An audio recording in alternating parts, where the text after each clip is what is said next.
I've got some good news. I have just hit the first milestone for YouTube Partner. I can now apply for memberships. Finally, some good news in this challenge. So for those of you that are just tuning in, don't know what I'm talking about, I have been doing a 10-week challenge to monetize my YouTube channel, and I have just hit my first goal after 4 weeks of doing this like challenge, this plan that I've mapped out, this like roadmap that I've mapped out for myself. And finally, some good news, because it has not been good news up until now, has it, if you've been following this journey?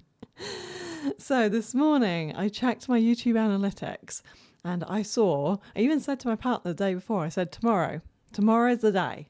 Tomorrow I will hit the first milestone for YouTube Partner. And I checked my analytics, and I did. I actually have now got 3,000 watch hours across my channel. So that means I can apply for YouTube memberships. So that's like super chats, things like that. So my community can now like subscribe to my channel if they so wish. Of course, that's not my goal. My goal is YouTube Partner to get AdSense and ad revenue on my channel. However, it means I am this much closer to achieving my dream of having a monetized YouTube channel.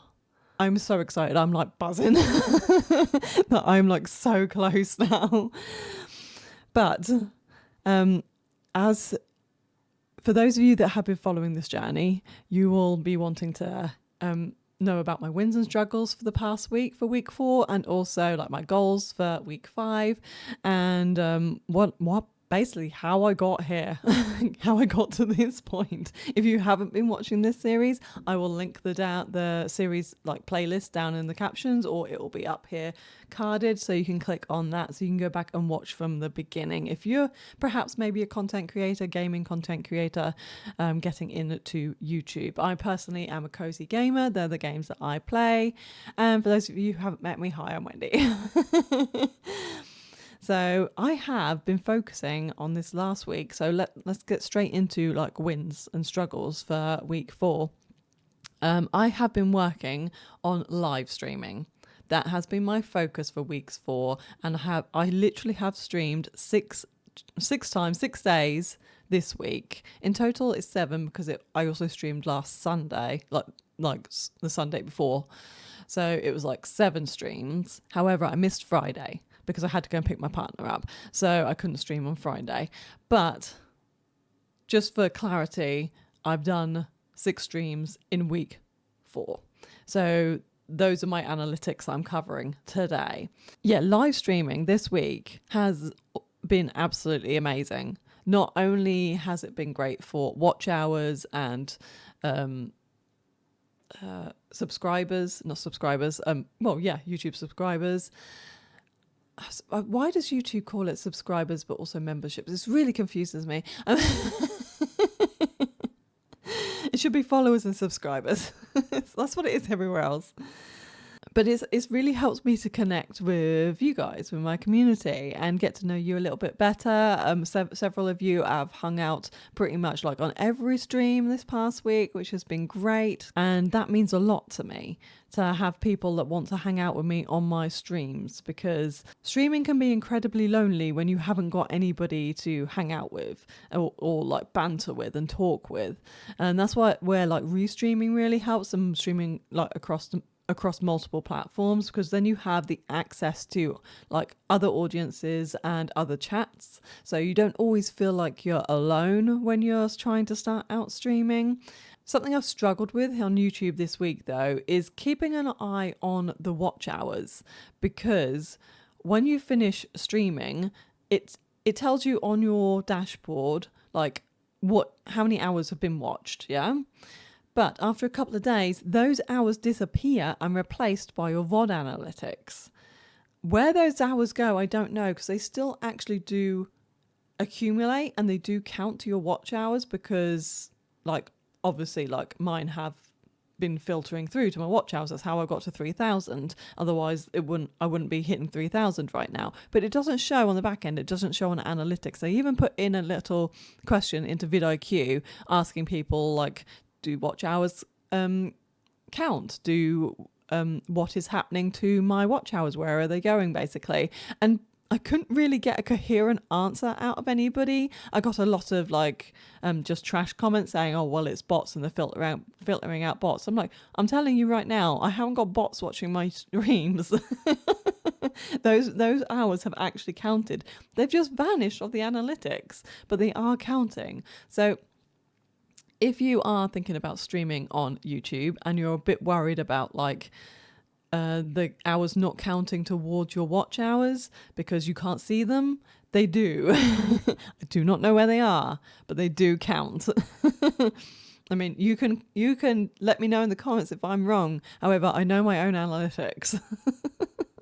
One thing I actually do really like about streaming on YouTube is the fact that when you finish streaming, these VODs can be edited and customized as if they were a YouTube video that you'd uploaded and edited and uploaded previously. So you can actually treat them like a normal video. I mean, they have their own tab on your profile, like your little live tab, but you can actually put them in put them in among playlists. Like I'm going to be doing a live next week. I'll talk about it later, which I'll be putting in this playlist, and treat them very much just like a normal video. I actually chapter all my live streams, so that way anybody that's coming in and wants to rewatch the live, or if they haven't seen it and they want to watch it, can jump to the chapters without feeling like they have to sit through 2 to 4 hours worth of just me rambling and talking to people that aren't there for them. I think that's a bonus over Twitch, because Twitch, you just have your VOD and it just sits there, and if you're a Twitch affiliate, eventually it just disappears. I know there's ways around that. You have told me there's ways around that. However, I just don't feel like anybody's going back and watching your VODs on Twitch. People watch streamers on Twitch because they're streaming live. They're not really going to Twitch to watch videos. There's no real incentive for anybody to do that, because there's no comments. You can't comment. You can't leave reactions and things like you can with YouTube.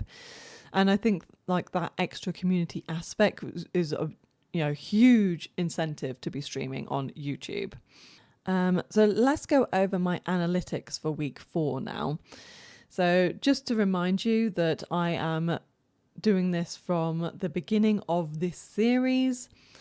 In total, yes, I have 3,025 watch hours on my channel overall.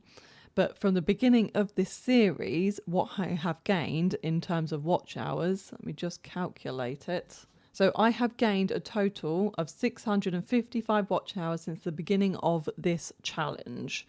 I'm at the point in this series where I'm starting to think if it is worthwhile me worrying about how many hours I gained from the beginning of starting this series. I'm starting to think it's a bit of a waste of my time, because it's confusing you, it's confusing me, and I'm wondering if I should just go with what my watch hours say. Because before I started this series, I gained 2,370 watch hours in the last 365 days. And that's where that was my jumping off point for this 10 weeks. For this 10-week challenge.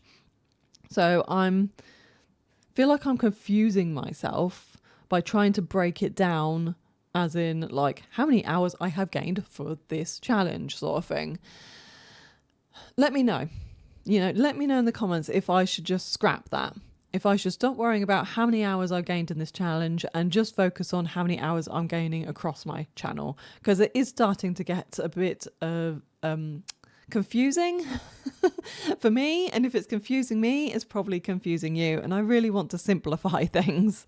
So because I've now hit that 3,000 watch hour goal, I'm starting to think, well, when it comes to doing the thumbnails, it's going to look very weird if I've hit my first 3,000 watch hours when I've been putting in the other thumbnails that I've got 500 or 600, and suddenly the thumbnail's going to jump to 3,000.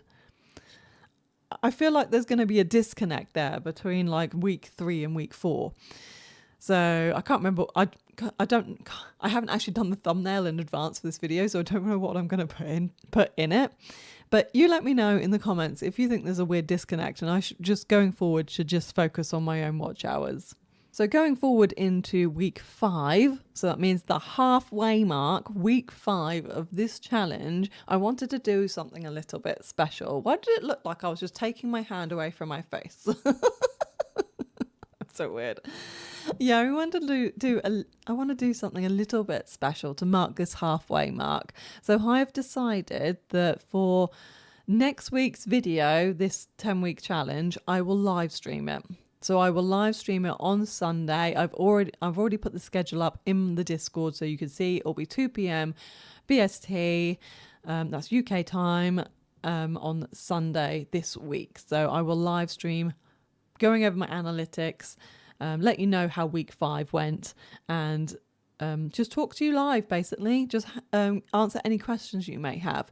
If you do have any questions about like being a gaming content creator, this 10-week challenge, cozy gaming in general, or like any kind of social media related questions that you may have that you want to ask me, let me know in the comments and I will answer them on that live. Or you can ask me live. I will also put like some things out on my Instagram and things, so I'll gain questions like across my social media, just so I've got like a broad range of questions to answer on live. So that's going to be fun. I'm going to look forward to that, and hopefully I've got even more good news for you when I go live on Sunday. Before I leave today, I just want to give a huge shout out to a couple of community members, because they have, honestly, you've been supporting me so much throughout this whole process, and just you've pretty much like been on nearly every live stream and been very active in the Discord.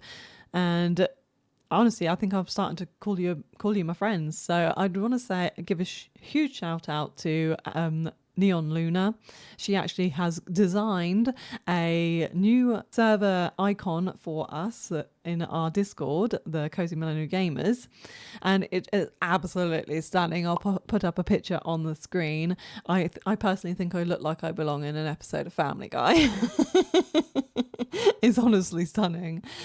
So thank you so much for that. Did not ask her to do that. She just went and did that because she's getting back into her art. So I'm hoping that she's going to do some emotes in the future. So I've already asked her about that, because everybody in the Discord loves her art. So it's absolutely gorgeous. Thank you so much. And also to TK, you know who you are, because you have been pretty much in every stream with 2 tabs open, watching me to help me get to YouTube partner. So thank you so much, and I hope to see you even more on future streams. I need to actually apply for this now, don't I? I was like, I may have been accepted, but I haven't actually hit apply yet.